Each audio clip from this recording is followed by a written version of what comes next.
Glória a Deus. Convido você a abrir a sua Bíblia no Evangelho de Mateus, no capítulo 4. Evangelho de Mateus, capítulo 4. Faremos a leitura a partir do versículo 23. Você pode se colocar de pé em reverência à palavra do Senhor.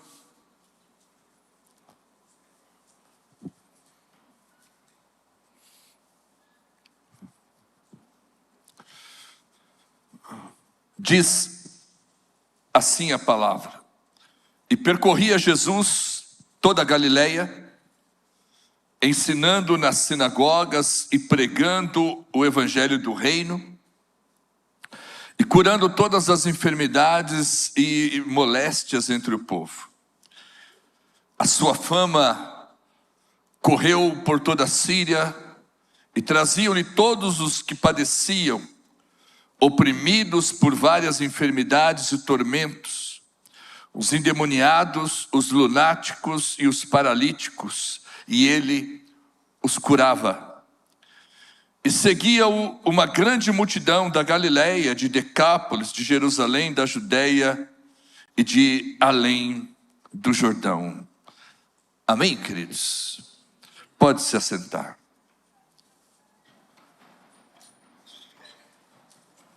Esse texto que nós acabamos de ler fala-nos a respeito de Jesus percorrendo toda a região da Galileia. E essa expressão que ele percorria revela a ardente paixão de Jesus pelas almas. Jesus não veio para ficar estático, parado em um só lugar, esperando que as pessoas fossem até ele. Mas ele é um Senhor que vai ao encontro. Jesus vai ao encontro da ovelha perdida, vai ao encontro daquele que estava extraviado, perdido, sobrecarregado. Então nós temos um Jesus que não está restrito às quatro paredes, que não fica parado no templo, mas sai e percorre, sai para fora das paredes, vai aonde tem alguém necessitado. E por onde Jesus passa, os milagres acontecem, as pessoas são transformadas, as pessoas têm um encontro real com ele. Por onde Jesus passa, deixa um rastro de milagres, de maravilhas, porque ele foi chamado por Deus, ungido por Deus, para anunciar as boas novas de salvação, as boas novas que transformam a vida. E sobre este caminhar de Jesus, o caminho que Jesus percorre, é um caminho de milagres. Sobre isso quero compartilhar com os irmãos nesta noite. Primeiro, a palavra diz que ele estava percorrendo toda aquela região da Galileia, indo por todas as cidades anunciando o evangelho. E a palavra do Senhor diz que ele então entrava nas sinagogas, e a partir daquela sinagoga ele estava ensinando, pregando o evangelho do reino.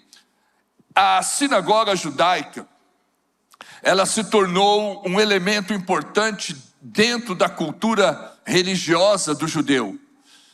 Essa sinagoga, elas surgem a partir do cativeiro babilônico, quando o povo de Israel foi levado para a Babilônia e ficou ali cativo durante 70 anos. Nesse período, por estarem longe do templo, eles não tinham motivação para adoração. Há um salmo que diz, quando as pessoas nos pediam para cantarmos os cânticos de Sião, e eles diziam: como poderíamos cantar se estamos distante de ti, ó Sião? As nossas harpas e os saltérios estão pendurados, como que aposentado. Não havia adoração naquele período de cativeiro, ou pelo menos a nação, no sentido mais amplo, não prestava culto, porque estavam longe do templo de Jerusalém. É neste período que surge, então, as sinagogas. Era como uma alternativa para que o povo não ficasse sem ler as leis, sem estudar a Torá judaica. Então estabelecem a sinagoga. Como a sinagoga se torna algo importante para a preservação da religião judaica, ela se estabelece em todas as cidades depois do período do cativeiro. Eles então estabelecem sinagogas em todas as importantes cidades de Israel. E ali há um centro de formação, de estudo da palavra, que para o povo judeu é o Antigo Testamento. A título de curiosidade, na cidade do Recife está a primeira sinagoga da América Latina. A primeira sinagoga judaica está na capital de Pernambuco, no Recife. E eu tive a oportunidade de conhecer.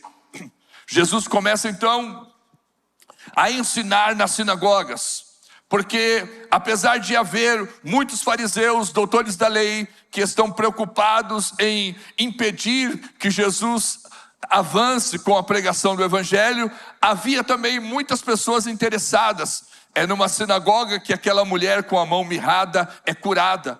É na sinagoga que o Senhor diz: o Espírito do Senhor está sobre mim, porquanto me ungiu para anunciar o ano aceitável do Senhor. Me ungiu para pôr em liberdade os cativos e para curar toda a sorte de enfermidade. Então, neste périplo de Jesus, nesse caminhar de Jesus, percorrendo todos os lugares, todas as regiões, ele entra também na sinagoga para ensinar aqueles que estavam ali para ouvir a palavra.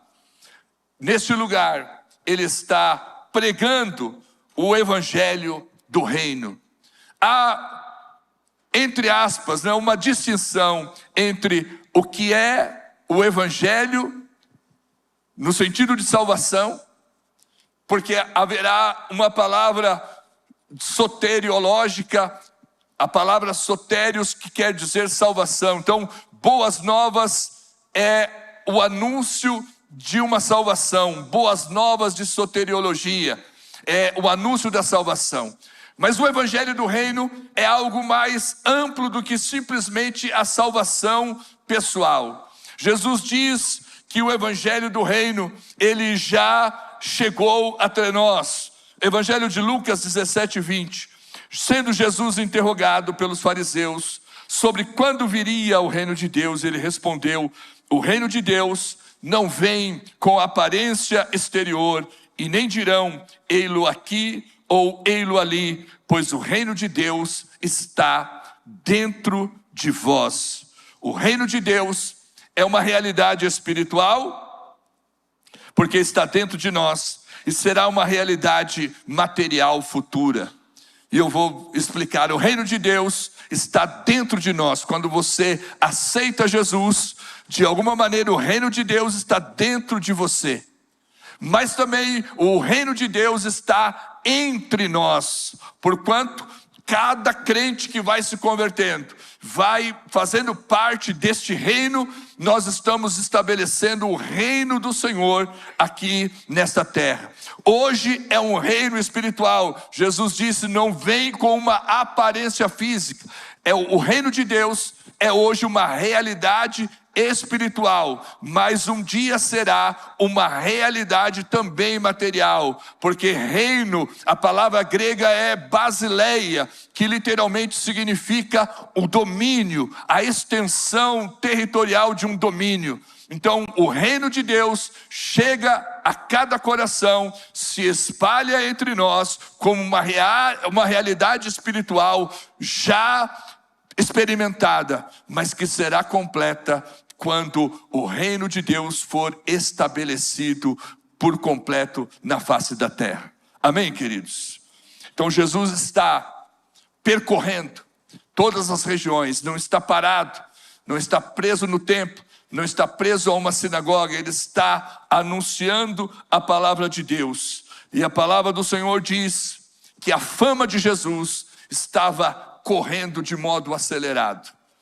A fama de Jesus corria mais rápido do que a sua capacidade de andar. Como assim? Jesus está como verbo encarnado, vivendo como homem. E ele está andando, percorrendo as aldeias, indo de um lado para o outro. Mas ele tem o limite da sua caminhada. Ou mesmo que ele fosse correndo por todos os lugares, iria como homem se cansar. E mesmo que corresse, não conseguiria atender a todos. Mas a palavra do Senhor diz que a fama de Jesus corria. Jesus percorria todos os lugares, mas a sua fama corria aceleradamente, de modo que a fama de Jesus chegou também até a Síria. E as pessoas então traziam os seus enfermos para que Jesus os curasse. E eu quero então falar sobre isso, porque o caminho é um caminho de milagres. Então a palavra diz: trouxeram todos os doentes para que Jesus pudesse curá-lo.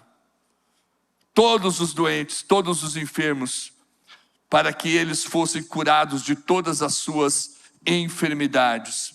Eu estava numa conferência do pastor Randy Clark, falando sobre uma transferência de unção, sobre unção nova sobre as pessoas. E lá estava um pregador, um pastor sueco, chamado Leif, e ele conta a sua experiência de que foi a uma conferência de avivamento, e alguém orou por ele, para que ele fosse cheio do poder de Deus, recebesse a unção de Deus, e ele recebeu aquela unção. Ele, como um pastor tradicional, ainda não entendia tudo o que estava acontecendo, e alguém disse para ele que ele seria usado para ganhar milhões de muçulmanos para Cristo. E ele riu no seu interior, ele deu risada daquela situação, porque ele jamais imaginou pregar para muçulmanos e ver milhões de muçulmanos se convertirem. Ele falou: ao longo do meu ministério, nenhum muçulmano tinha se convertido. Como poderia agora milhões se converterem? Mas aquela unção que ele recebeu de cura, de libertação, já estava sobre ele operando. Até que num determinado momento, ele conhece um sheik, um líder espiritual dentro da comunidade islâmica. E ao conhecer este homem, ele descobre que o filho deste homem estava em um leito de hospital, à beira da morte, praticamente desenganado pelos médicos. E aquele sheik permite ao pastor Leif que vá orar pelo seu filho. Mas ele diz: você pode orar da porta, você não pode pôr a mão no meu filho, porque eles consideram quem não é muçulmano impuro para colocar as mãos sobre alguém. E disse: então você pode orar pelo meu filho, mas você não pode colocar as mãos sobre ele. E o pastor recebeu aquele desafio e foi naquele hospital. Ficou na beira da porta, sem poder colocar a mão, e orou para que o Senhor curasse aquele menino. E passado um pouco tempo, aquele menino foi curado para a glória de Deus. Foi curado. Esse sheik então procura o pastor e disse: você pode ir na mesquita que eu estou liderando. Você poderá ir lá, você não pode falar nada, não pode falar de Jesus, mas você pode orar por todos que estiverem lá, que estiver com alguma enfermidade e desejarem. Você poderá fazer uma oração para que eles sejam curados. E de novo o pastor recebeu aquele desafio, foi naquela mesquita e não podia colocar as mãos sobre ninguém, mas ele podia orar, e ele orou, e todos que estavam enfermos naquela mesquita aceitaram a Jesus e foram curados para a glória do Senhor. Amém, queridos? E ele conta ainda uma experiência de cura, quando ele estava pregando numa conferência lá no Paquistão. Ele mostrou o vídeo para nós, uma multidão num campo enorme, uma grande multidão. Ele estava pregando e na medida que ele pregava não estava acontecendo muitas coisas, ele não sentia que as pessoas estavam ouvindo a palavra, mas ele continuou pregando, até que alguém pegou uma criança paralítica e colocou aquela criança sobre o púlpito, a plataforma, no lugar onde ele estava pregando. E aquela criança paralítica começou a ouvir a pregação, e ela começou a correr naquele palco, de um lado para o outro. Aquela criança que fora colocada ali como paralítica, começa a correr, e Deus a curou, e milhões de muçulmanos aceitaram a Jesus naquela pregação. Aleluia! Por onde o Senhor passa há um caminho de milagres. A Bíblia diz que a fama do Senhor chegou até a Síria, de tal modo que traziam todos os enfermos, e a palavra diz que todos os enfermos eram curados porque o poder de Deus estava se manifestando na vida de Jesus. Eu creio que este mesmo poder está sobre nós, igreja do Senhor. Nós não fomos chamados para ficarmos debaixo de quatro paredes, nós fomos chamados para sair fora das portas, anunciando o Evangelho, pregando o Evangelho de salvação, orando pelos enfermos para que sejam curados, para que sejam libertos, para que o nome do Senhor seja glorificado. Amém, queridos? Aleluia. Evangelho de Lucas, capítulo 18, versículos 35 até 43.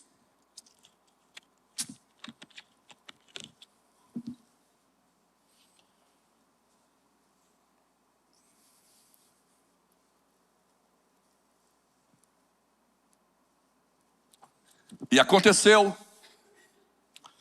que, passando perto de Jericó, estava sentado um cego junto ao caminho.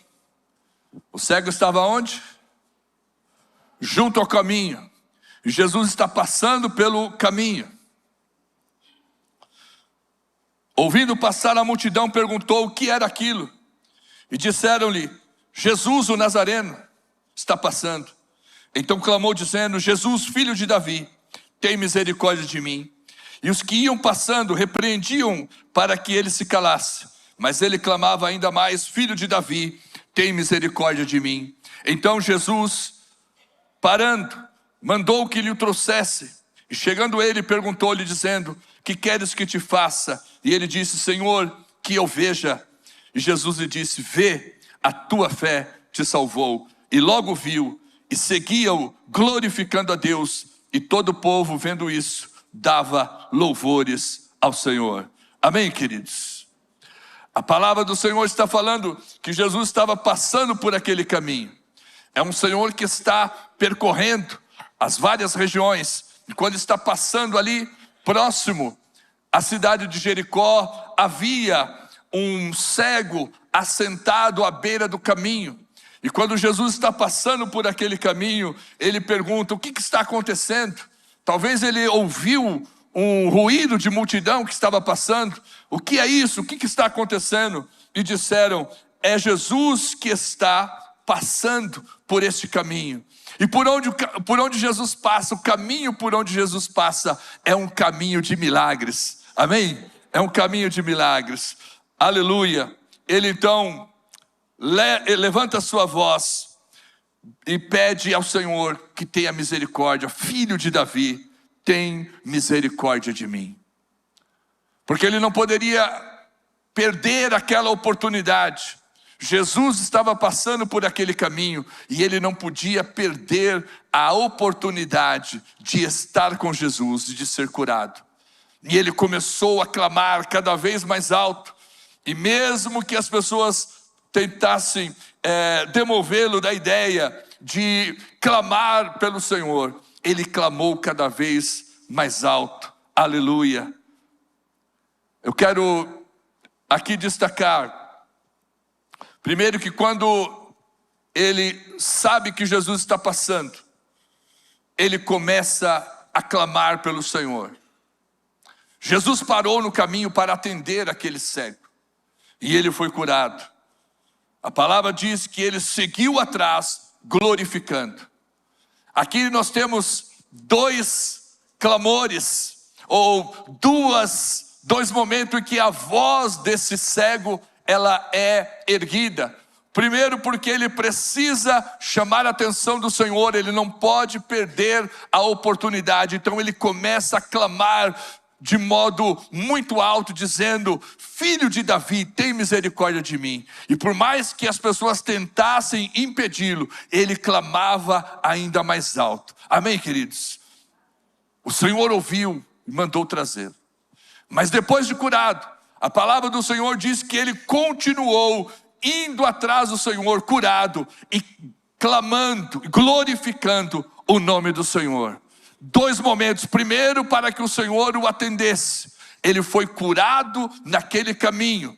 E depois ele vai acompanhar Jesus no caminho, glorificando e exaltando o nome do Senhor. Amém, queridos? Nós fomos alcançados pelo Senhor, nós somos milagres nas mãos de Deus, porque o Senhor nos alcançou e nos transformou, e nós o seguimos agora, glorificando e exaltando o santo nome de Jesus. Amém? É isso que o Senhor deseja de nós. Eu quero também ler com os irmãos do Evangelho de Lucas, no capítulo 7, versículos de 11 a 17.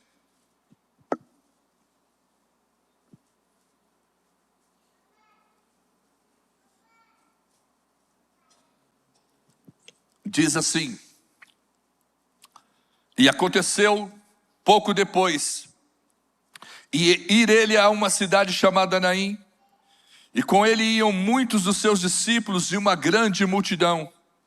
E quando chegou perto da cidade, eis que se levava um defunto, filho único de sua mãe, que era viúva, e com ela uma grande multidão da cidade. E vendo-a, o Senhor moveu-se de íntima compaixão por ela, e disse-lhe: não chores. E chegando-se, tocou o esquife, e os que levavam pararam, e disse: jovem, eu te digo, levanta-te. E o defunto assentou-se e começou a falar, e entregou a sua mãe, e de todos se apoderou o temor, e glorificavam a Deus, dizendo: um grande profeta se levantou entre nós, e Deus visitou o seu povo, e correu dele esta fama por toda a Judeia e por toda a terra circunvizinha. A fama de Jesus está correndo. Por isso que eu disse: corre mais rápido do que o seu caminhar. Jesus está percorrendo os caminhos. Ele passa ali perto da cidade de Jericó, e ele cura esse cego. Eu não estou preso aqui à cronologia, ok, irmãos? Dos acontecimentos. Estou falando dos milagres que estão acontecendo enquanto Jesus está percorrendo os muitos lugares. Ele está chegando a uma cidade chamada Naim, e ali tem uma multidão que está saindo da cidade. Jesus está chegando à cidade e tem uma multidão saindo. E eu já preguei especificamente sobre esse texto, dizendo que há uma caravana da morte, há um grupo de pessoas que estão indo sepultar aquele filho daquela viúva. É uma caravana de morte, de choro, de gente sem esperança, que estão indo sepultar o filho daquela mulher, uma viúva. Se há algo doloroso para um pai e uma mãe, é ter que sepultar um filho. E na experiência dessa mulher, a sua dor era duplicada, porque já tinha sepultado o seu marido, e agora está indo sepultar o seu único filho. De alguma maneira, a sua esperança está indo embora. Ela está levando a única esperança que ela tinha ainda de uma vida, porque o seu único filho era para ela a sua única esperança. Está indo agora sepultar o seu filho. Então há uma caravana chamada aqui, eu estou chamando caravana da morte, gente que está saindo da cidade para ir sepultar aquele filho. Ela é uma caravana de morte, porque a morte está presente, o luto está presente, o choro está presente, o desespero está presente. Mas naquele momento há uma caravana da vida que está se aproximando. Há um caminho de milagres que está sendo trilhado por Jesus. Há uma multidão que já vem com Ele de outros lugares, aleluia, que já presenciaram milagres, que já viram aquilo que Jesus poderia fazer e estão caminhando junto com o Senhor, com os discípulos, e por onde Jesus está passando, o milagre está acontecendo, vidas estão sendo transformadas, pessoas estão sendo curadas, endemoniados estão sendo libertos. Onde Jesus passa há milagres, aleluia. Louvado seja o nome do Senhor. Aquela multidão alegre que está presenciando milagres, vida, se encontra com a caravana da morte. Gente chorando, gente de luto, gente sem esperança, se encontram com gente feliz, gente alegre, gente que está vendo milagres. Aleluia. Isso diz alguma coisa para você, igreja? Aleluia, nós somos a multidão que celebra a vida, a multidão que está vivendo milagres, libertação, aleluia. E nós precisamos sair das quatro paredes, levando a mensagem de esperança. No domingo passado, no culto da manhã, eu estava sentado ali no meu lugar. Agora o Luiz tomou o meu lugar. Receba a unção aí de... Aleluia. Estava uma benção, Luiz, hoje estava alegre cantando, amém, e nos inspira, amém, Elisa? Depois faz aquele lanche. Bom, deixa eu voltar aqui.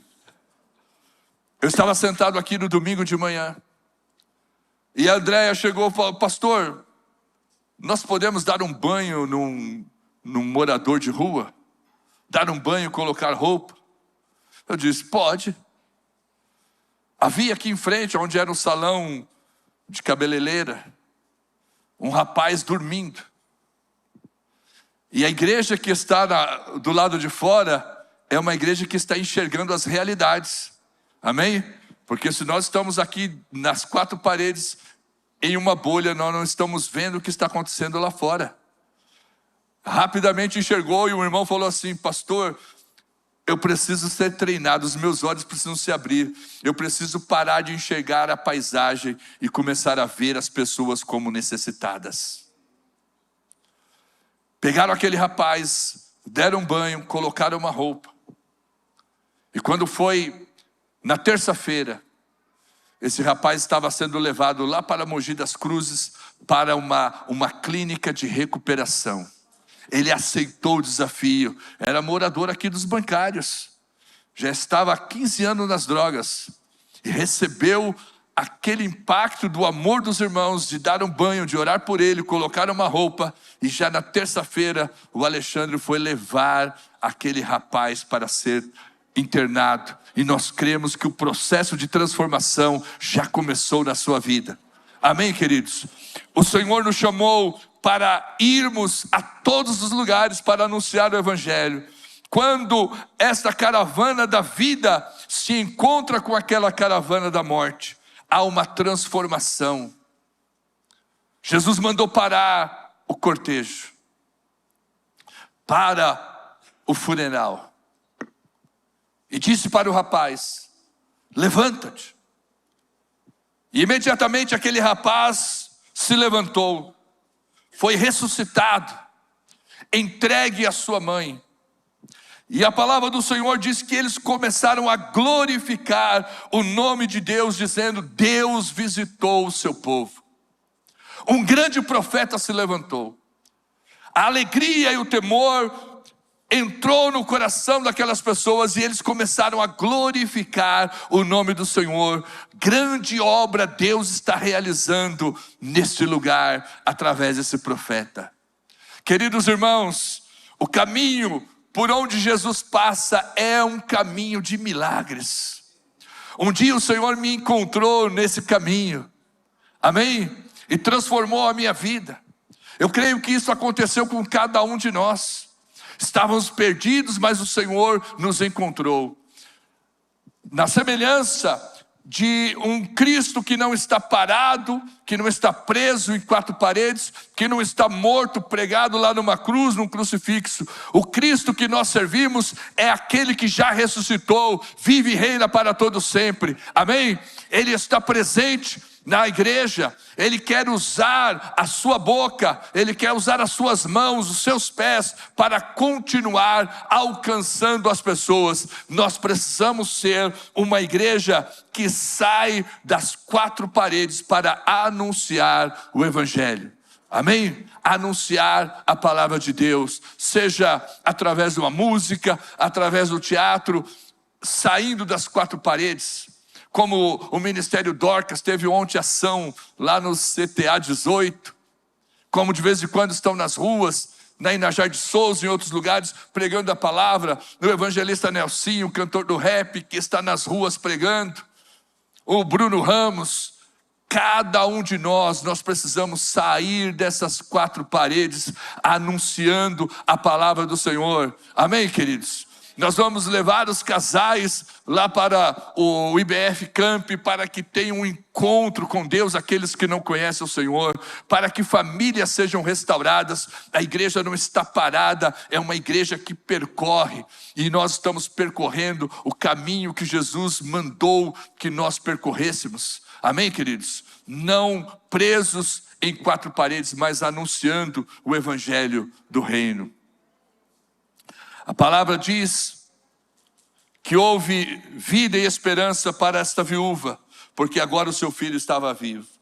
O texto que nós lemos de Mateus fala que havia toda sorte de gente atormentada, endemoniada e lunático. Eu falei tantas características de gente oprimida, atormentados, endemoniados, lunáticos. E a palavra diz que o Senhor libertou a todos. Amém, queridos? Libertou a todos. Nós estamos vivendo dias de loucura institucional. As pessoas estão ficando loucas institucionalmente falando.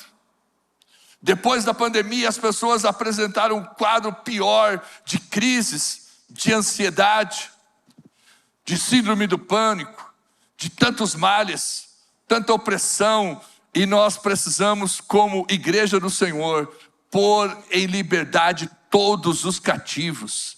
Amém? Nós temos a palavra que liberta, o Evangelho que transforma, e nós precisamos anunciar que o ano aceitável do Senhor chegou, o tempo de libertação dos cativos chegou, e a igreja é a resposta para este mundo. Amém, queridos? É o Senhor que quer nos usar para glorificarmos e exaltarmos o nome dEle. Que nós possamos, na semelhança do nosso Senhor, continuarmos trilhando o caminho que Ele nos propôs e vermos milagres acontecendo, vidas transformadas para a glória do nosso Deus. Vamos nos colocar de pé.